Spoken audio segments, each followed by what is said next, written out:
एक तरफ सड़कें गर्म है तो दूसरी ओर बयानों से हवा में बारूद गर्म है।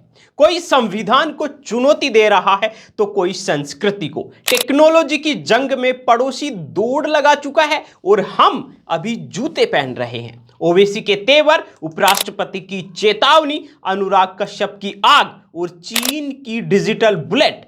हर खबर के पीछे है सियासत, हर सियासत के पीछे है एक चाल। तो चलिए शुरू करते हैं आज की ताजा और तेज तर्रार खबरों का ये बुलेटिन। दिल्ली की सड़कों पर एक बार फिर आज विरोध की गूंज सुनाई दी है और इस बार भी मुद्दा वही, वक्फ कानून। कई मुस्लिम संगठनों ने वक्फ संपत्तियों से जुड़े कानून को एक पक्षीय और अनुचित बताते हुए जोरदार प्रदर्शन किया है। इस विरोध प्रदर्शन में एआईएमआईएम के प्रमुख असदुद्दीन ओवैसी भी शामिल हुए और केंद्र सरकार पर धार्मिक मामलों में हस्तक्षेप का आरोप लगाया। प्रदर्शनकारियों की मांग है कि वक्फ बोर्ड को असीमित अधिकार देने वाले प्रावधानों पर पुनर्विचार हो, क्योंकि इससे दूसरे समुदायों की संपत्तियों पर विवाद और टकराव की स्थिति बनती है। वहीं इस पूरे घटनाक्रम पर उपराष्ट्रपति जगदीप धनखड़ का बयान आया है। उन्होंने कहा, लोकतंत्र में संविधान को चुनौती देना स्वीकार नहीं किया जा सकता, जो सीधा संकेत है कि सरकार और संवैधानिक संस्थाएं इसे सिर्फ धार्मिक मुद्दों के तौर पर नहीं बल्कि संवैधानिक व्यवस्था की परीक्षा के रूप में देख रही है। आप इस मुद्दे को कैसे देखते हैं? आपके विचार हमें कमेंट बॉक्स में लिखकर जरूर दें। और हाँ, ऐसी ही ताजा, तड़कती भड़कती और बेबाक खबरों के लिए अभी हमें YouTube पर सब्सक्राइब कर लीजिए। हमारे चैनल का नाम है BN हिंदी। हम रोजाना शाम को लाते हैं दिन भर की चर्चित खबरों का सटीक विश्लेषण। वीडियो पसंद आया तो वीडियो को लाइक कर दीजिए और इस सूचना को अपने दोस्तों के साथ जरूर शेयर कीजिए। इधर हम तो विरोधों में उलझ रहे हैं और उधर चीन ने 10G नेटवर्क लॉन्च कर वैश्विक टेक्नोलॉजी की दौड़ में एक और लंबी छलांग लगा दी है। यानी 10 Gbps की रफ्तार वाला यह नेटवर्क इतना तेज है कि एक 4K मूवी को सिर्फ 2 सेकंड में डाउनलोड किया जा सकता है।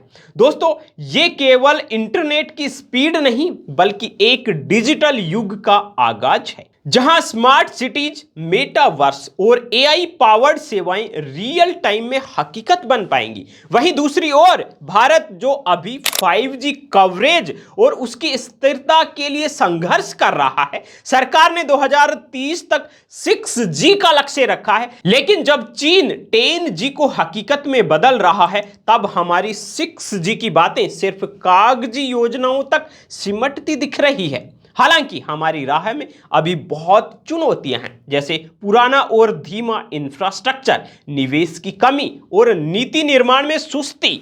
लेकिन अगर हमने अब भी कदम नहीं उठाए तो डिजिटल इंडिया सिर्फ एक नारा बनकर रह जाएगा, जबकि दुनिया फ्यूचर वाली टेक्नोलॉजी में जी रही होगी।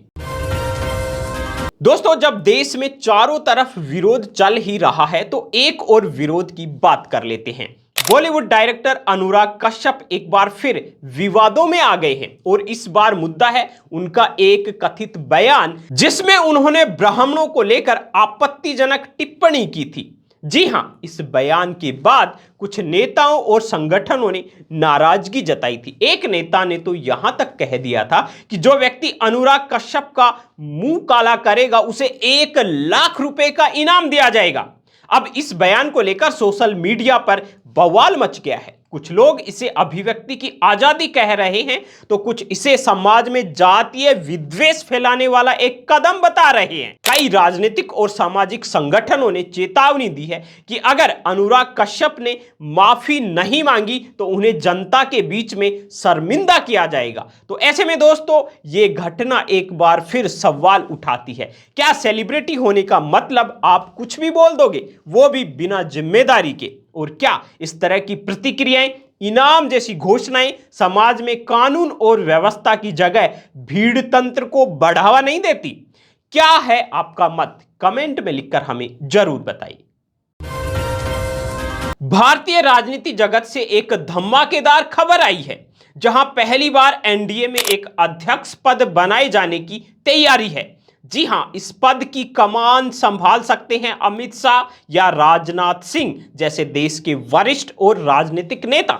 ये कदम सिर्फ एक औपचारिक नियुक्ति नहीं बल्कि एक संगठनात्मक क्रांति है। अब भाजपा सिर्फ खुद को नहीं बल्कि पूरे संगठन को एक सुव्यवस्थित केंद्रीकृत नेतृत्व के तहत लाना चाहती है, जिसे न सिर्फ निर्णय तेज होगा बल्कि सहयोगी दलों में विश्वास और भी गहरा होगा। इतना ही नहीं, इसके साथ राज्य स्तर पर संयोजक नियुक्त किए जाएंगे ताकि क्षेत्रीय मुद्दों को समय पर सुलझाया जा सके और जमीनी लेवल पर संवाद बन सके। अब सवाल यह है, क्या एनडीए का यह नया चेहरा इंडिया गठबंधन के लिए एक चुनौती बनेगा या सिर्फ एक संगठनात्मक बदलाव पर साबित होगा? आपकी क्या राय है? कमेंट करके हमें जरूर बताइए।